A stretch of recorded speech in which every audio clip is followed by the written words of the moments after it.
안에 우리 하나님의 은혜가 부어질 줄 믿습니다. 우리 각 사람에게 임하신 성령 하나님의 그 기하심의 은혜가 있기를 원합니다.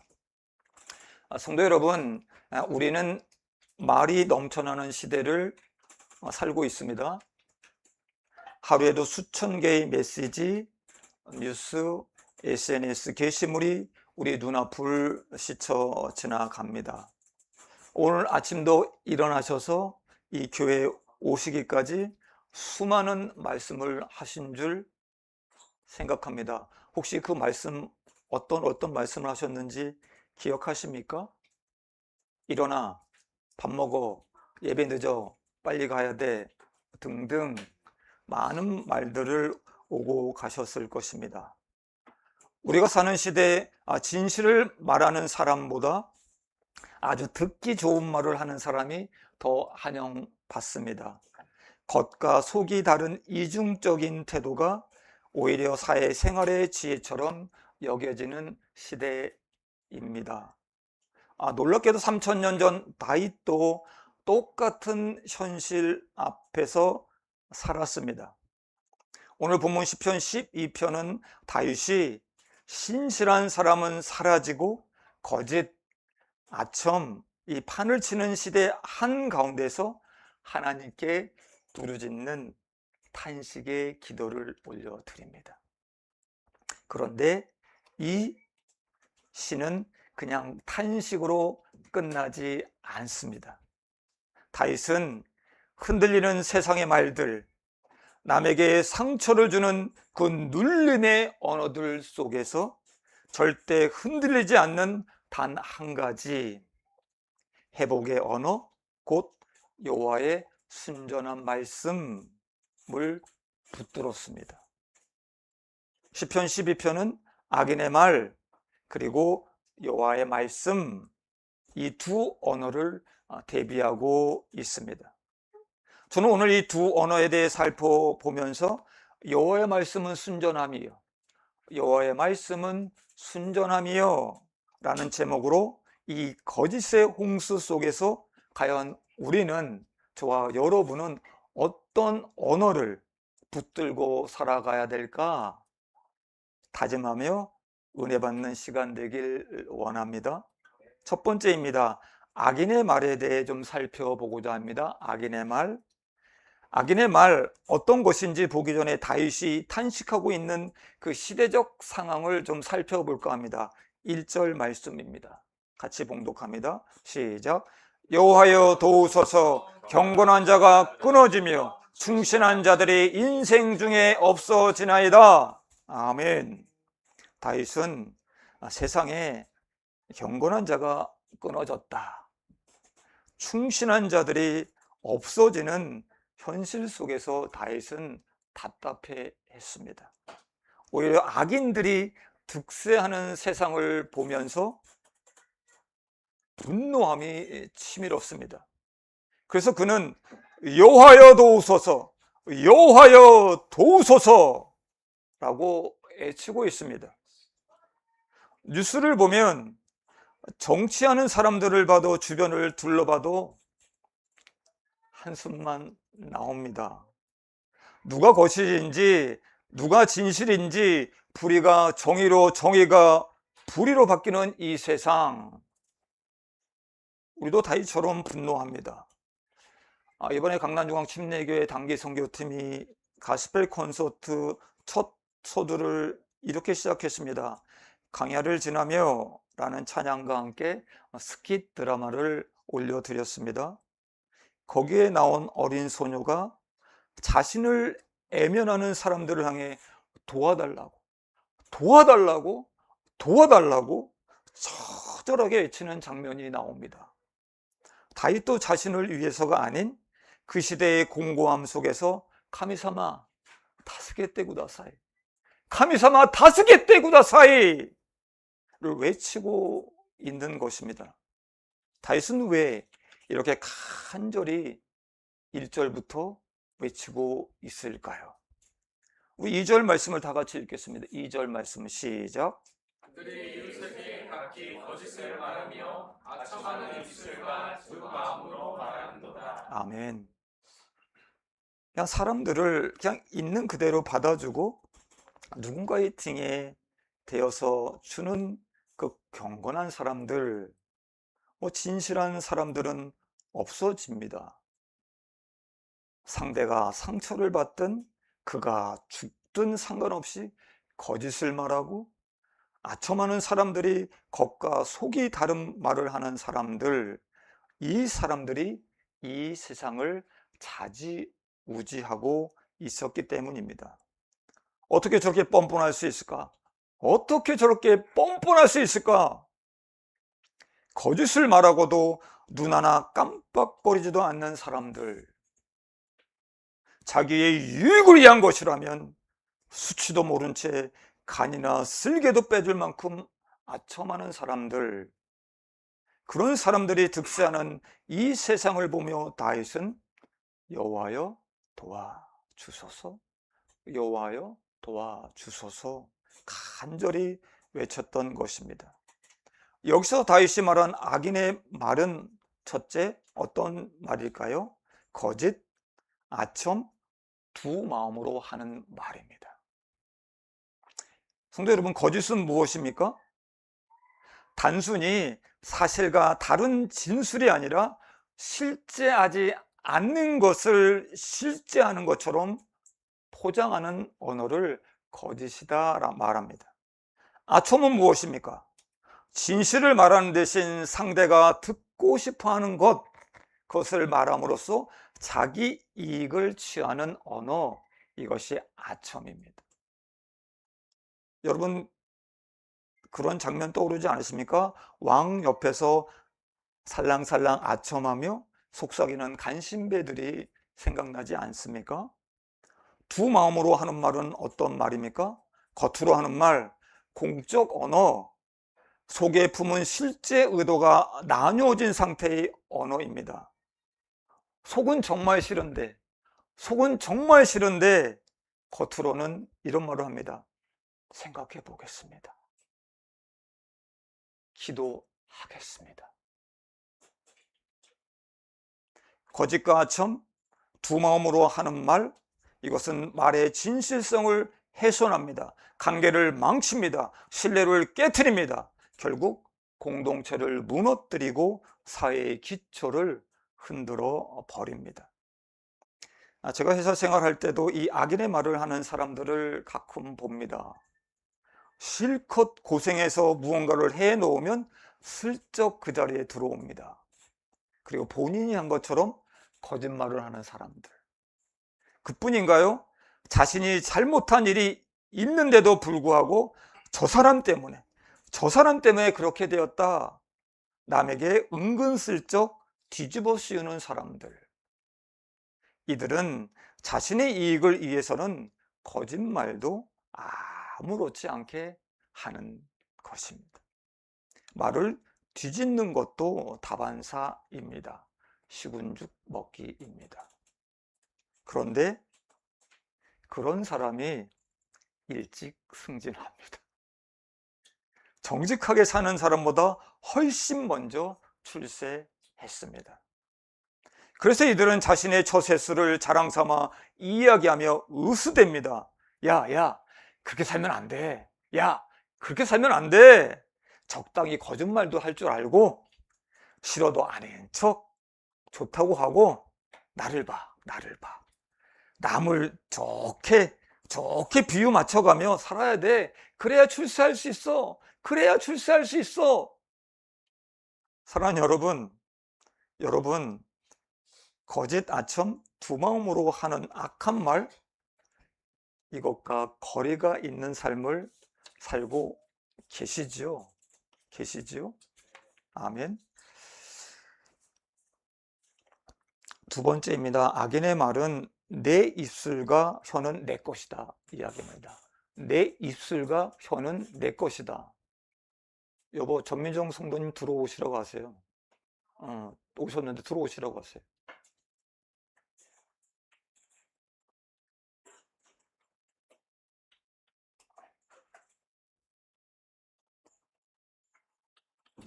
악인의 말은 이렇습니다. 내 입술과 혀는 내 것이다 생각하고 하는 말입니다. 우리 4절 말씀입니다. 같이 읽습니다. 시작. 그들이 말하기를 우리 혀가 이기리라. 우리 입술은 우리 것이니 우리를 주관할 자 누구요 하미로다. 아멘. 여기서 혀는 언어입니다. 랭귀지를 말하고 있습니다. 이들은 우리의 언어가 이긴다.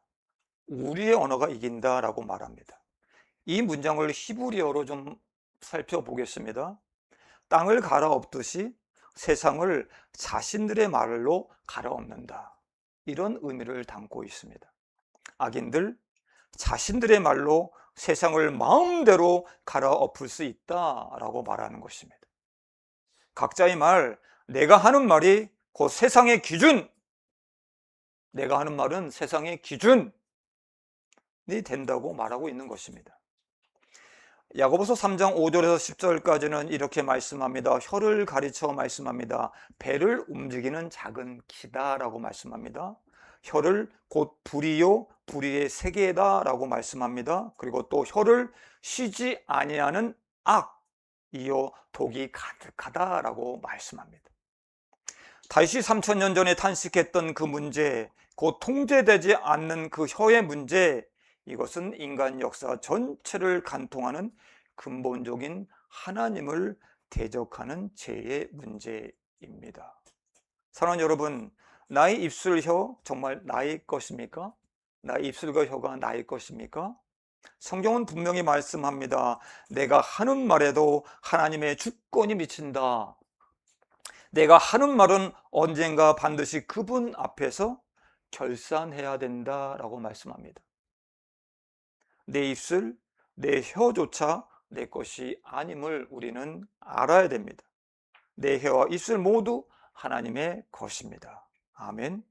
내 입술이 내 것인 양 내가 하고 싶은 말 다 내뱉지 않기를 부탁드립니다. 내 말 때문에 혹 잠 못 자고 뒤척이는 사람들이 생길 수도 있습니다. 내 말 때문에 삶을 포기하려는 사람들이 생길 수도 있습니다. 내 말 때문에 누군가의 삶을 망가뜨릴 수도 있다고 하는 것입니다. 그래서인지 유대인들은 말을 할 때 3번을 생각하고 말하라 라고 가르친다고 합니다. 내가 하고자 하는 말, 이 말은 진실한 말인가? 내가 하고자 하는 말은 꼭 필요한 말인가? 내가 하고자 하는 말은 친절한 말인가? 여러분의 입술, 혀에서 어떤 말이 지금 나오고 있습니까? 남에게 상처 주는 이 눌림의 언어가 아닌 생명을 살리는 말, 진실을 말할 수 있기를 부탁드립니다. 2번째, 하나님의 말씀입니다. 첫째, 하나님의 말씀은 회복하는 언어입니다. 하나님의 말씀은 회복하는 언어입니다. 우리 5절 말씀입니다. 다 함께 봉독합니다. 시작. 여호와의 말씀에 가련한 자들의 눌림과 궁핍한 자들의 탄식으로 말미암아 내가 이제 일어나 그를 그가 원하는 안전한 지대에 두리라 하시도다. 아멘. 다윗은 세상에 신뢰할 만한 사람은 다 없어지고 거짓과 아첨하는 자들이 판치는 이 무너진 시대 속에서 여호와여 도와주소서라고 말씀합니다. 그리고 그렇게 소리쳐 외쳤습니다. 그리고 그는 간절한 기도 속에서 하나님이 자신에게 직접 하신 말씀을 들었습니다. 다윗은 하나님께서 방관자로 있지 아니하시고 가련한 자의 눌림, 그리고 궁핍한 자들의 탄식, 그것을 정확히 들으시고 일어나 그들을 억압과 탄식이 없는 안전한 자리에 둘 것이다 라고 그 말씀하신 것을 들었습니다. 이 하나님의 말씀을 듣고 다윗은 탄식에서 회복하였습니다. 아멘. 그리고 내가 일어나 이 악한 세대로부터 영원까지 너를 보호하겠다 하시는 이 하나님의 말씀을 시로 다윗은 기록한 것입니다. 성도 여러분, 힘들고 지친 저와 여러분, 하나님의 말씀이 들려질 때, 하나님의 말씀이 내 마음에 실릴 때 회복이 일어납니다. 아멘. 하나님의 말씀, 나의 영을 구원하십니다. 하나님의 말씀, 나를 회복시켜 주시는 언어입니다. 여러분 잘 아시는 우리 윤복희 씨가 부른 여러분이란 노래의 말미가 어떻게 끝나는지 아시죠? 누가 나를 위로해 주지? 누가 나를 위로해 주지? 여러분으로 끝납니다. 이 여러분의 위로보다 더 나를 위로해 주시고 다운되어 있는 나, 여러분을 회복시켜 줄 수 있는 것 바로 하나님의 말씀입니다. 아멘. 사랑하는 여러분, 우리 살아가면서 힘들고 어려울 때 이 다윗처럼 하나님의 음성을 들으신 적이 있으십니까? 있으십니까? 하나님의 말씀으로 이 힘든 자리에서 일어나신 경험들이 분명히 있으리라 믿습니다. 우리 동경 사랑에게 우리 성도님들 기도 덕분에 우리 6월 29일부터 7월 5일까지 강남중앙 침례교회 단기 선교팀이 하루하루 은혜의 선교 여정을 마치고 한국으로 돌아갔습니다. 그들과 함께하며 저 역시도 너무나 많은 은혜를 받았습니다. 특히 두 번째 이 아이다 가스펠 콘서트를 보면서 주님과 함께 동행하며 주님께서 모든 것을 하신다라고 하는 그 믿음을 가지고 선교 팀원들 모두가 쓴 이 감동의 대서사시를 볼 수 있었습니다. 우리 성도들 중에서도 우리 많은 분이 오셔서 보셨지만 저는 찬양이 이렇게까지 사람들의 마음을 뒤흔들 수 있는 거구나. 찬양이 이렇게까지 영을 회복시키시고 우리의 마음을 하나님께로 향하게 할 수 있는 것이구나. 찬양이 일본과 한국, 한국과 일본을 하나 되게 할 수 있는 것이구나 라는 것을 깊이 체험하는 시간이었습니다. 이번 강중심 선교팀은 정말 많이 울었습니다. 같이 많이 울었습니다. 우리 신코이아 교회 성도님들 몇 분은 늦은 시간까지 진행된 그 리허설을 지켜보시면서 계속해서 눈물을 흘리셨습니다. 리허설 때도 당일 콘서트 때도 얼마나 많은 사람이 울었는지 모릅니다. 왜일까요? 왜일까요? 찬양은 곡조 있는 기도라고 했는데 그 찬양의 가사가 우리들의 마음을 울렸기 때문입니다. 찬양의 가사를 통해 사람들의 영이 회복되어 울고 또 울고 하나님께 감사를 올려드렸습니다. 저희는 요즘 매일 성경으로 시편을 묵상하고 있습니다. 매일 성경으로 시편을. 우리 마틴 루터는 이렇게 이야기합니다. 시편을 성경 전체의 내용이 가장 아름답게 요약된 작은 성경이다 라고 마틴 루터는 이야기합니다. 우리 이재현 작가님은 들리는 설교 유혹하는 예화라는 책에서 시편을 이렇게 정리하고 있습니다. 시편은 언어로 지은 성전이다. 시편을 읽을 때마다 단어 하나하나에 새겨진 신의 흔적을 묵상한다. 시편은 포로기와 제2 성전시대 유다 백성의 성전이었다. 솔로몬 성전이라는 이 물리적인 성전은 무너졌지만 고통을 토로할 수 있는 언어, 현실을 직시할 수 있는 언어, 하나님의 약속을 마음에 새길 시와 노래가 있었기에 그들은 숨을 쉴 수 있었고 끝까지 생존할 수 있었다.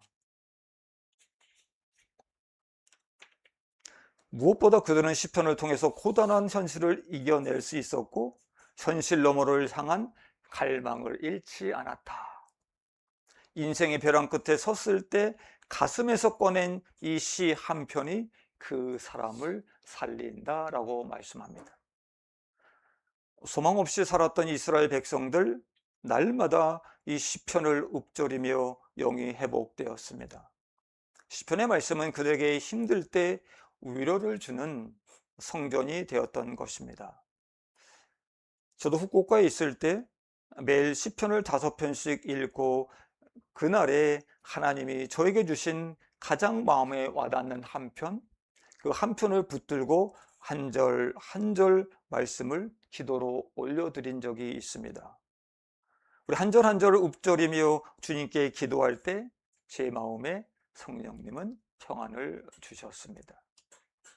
성도님들에게도 권해드립니다. 매일 시편 한 편씩을 기도하는 마음으로 큰 소리로 읽으시고 하나님께 올려드리는 한번 시간을 가져보시길 부탁드립니다. 그러면 그 시가 우리에게 성전이 됩니다.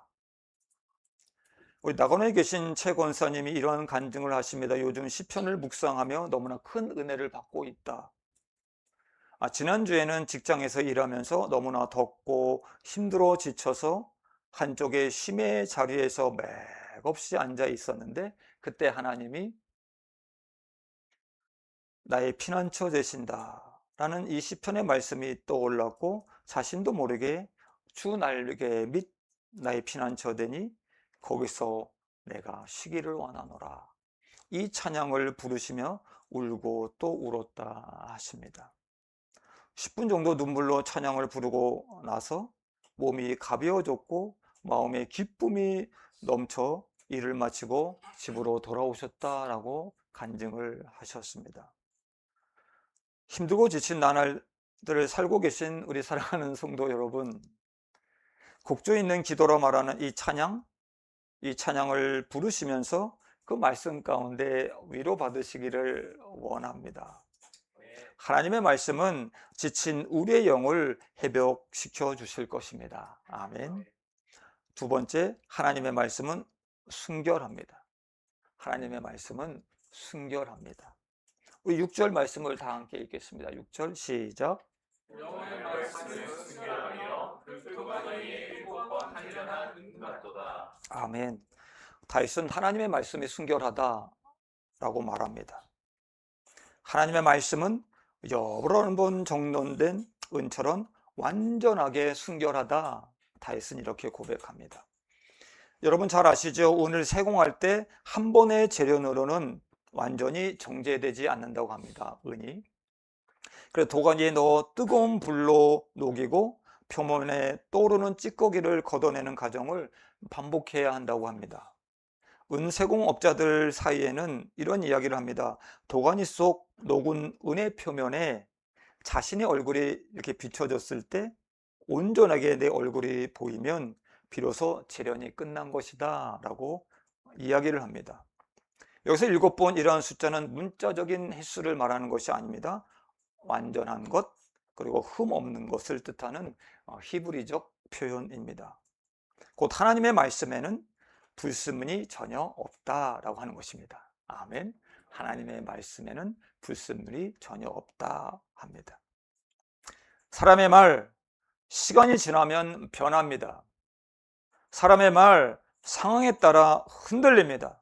사람의 말, 종종 앞뒤가 뒤바뀝니다. 그런데 하나님의 말씀은 3000년 전 다윗이 붙들었던 그 순전함 그대로 오늘 우리에게도 동일하게 말씀하고 있는 것입니다. 세 번째입니다. 그렇다면 저와 여러분은 삶에서 어떤 말을 선택하며 살아가야만 할까라고 하는 것입니다. 우리 8절을 다 함께 읽겠습니다. 8절 말씀 시작. 비열함이 인생 중에 높임을 받는 때에 악인들이 곳곳에서 날뛰는도다. 아멘. 순결한 하나님의 말씀을 붙들고 사는 자들에게는 하나님께서 친히 지키시고 세대를 넘어 보존하신다 말씀합니다. 그 약속의 말씀으로 끝나면 좋은데, 그런데 흥미롭게도 다윗은 8절에서 다시 현실로 돌아옵니다. 비루함이 인생 중에 높임을 받는 때에 악인이 곳곳에서 할보하는도다. 다윗은 문제가 다 해결되었다고 낙관적으로 결론 짓지 않았습니다. 여전히 악인은 할보하고 있고 저급한 것이 오히려 존중받는 세상은 계속되고 있습니다. 신기하게도 3000년 전에 이야기한 그 세상이 지금도 계속해서 이어지고 있습니다. 그래서 거짓을 말하고 아첨하는 자들이 더 성공하는 말도 안 되는 세상, 우리는 여전히 보고 있습니다. 이것이 현실입니다. 다윗은 그 현실을 부인하지 않았습니다. 문제가 사라졌기 때문에 문제 속에서도 신실하신 하나님의 말씀을 붙들고 나아갔기에 다윗은 평안할 수 있었습니다. 그것을 우리에게도 다윗은 던져주고 있는 것입니다. 이 말은 존재와 신앙을 드러내는 가장 빠른 통로입니다. 지금 성도 여러분은 어떤 말을 쓰고 계십니까? 어떤 종류의 말을 쓰고 계십니까? 악은 단순히 나쁜 행동이 아닙니다. 하나님이 빠진 충만함이 거기 있는 것입니다. 하나님이 빠진. 내가 충만하여 하나님이 빠진 채 나도 모르게 거짓을 선택합니다.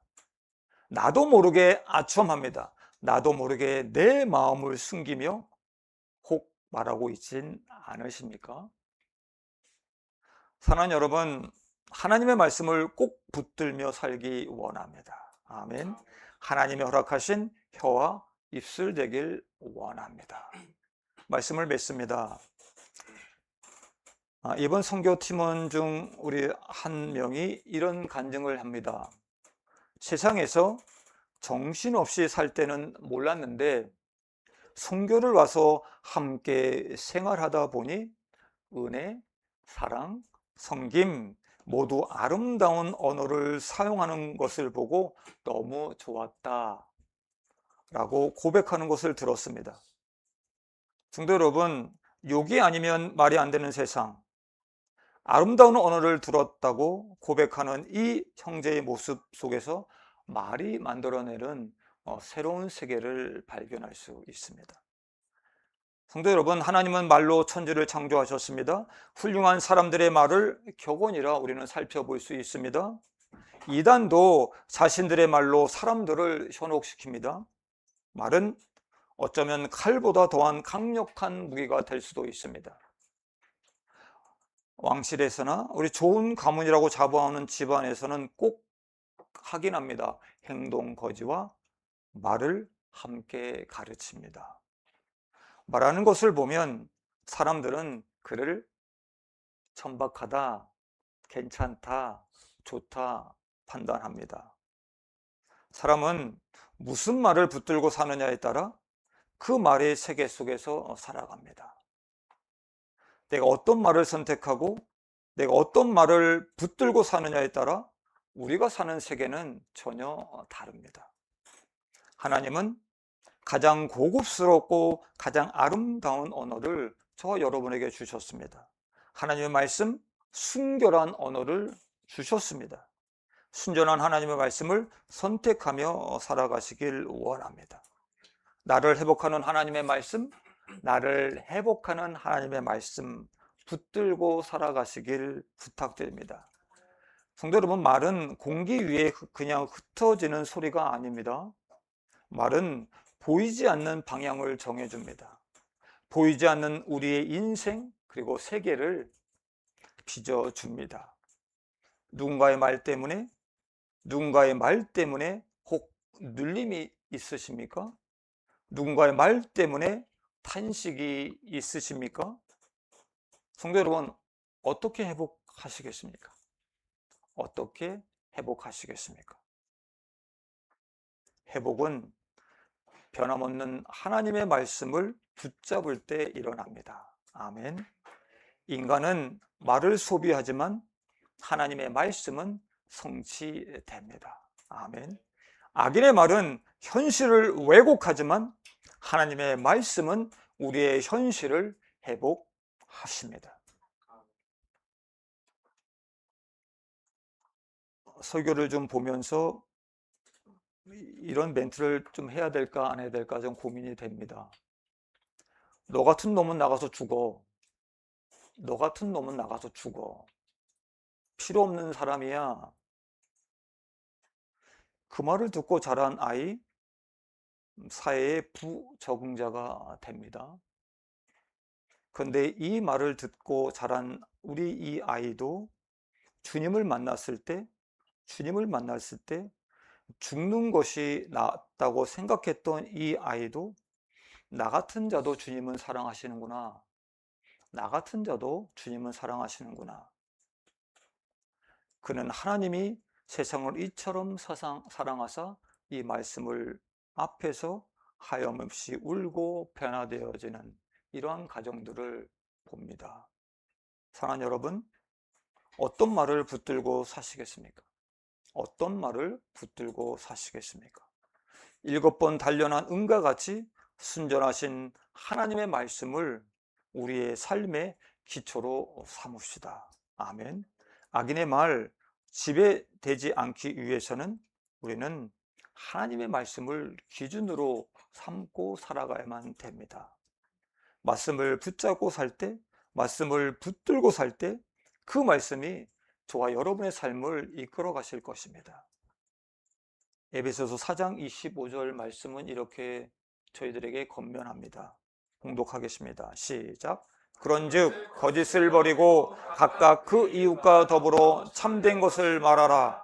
이는 우리가 서로 지체가 됨이라. 아멘.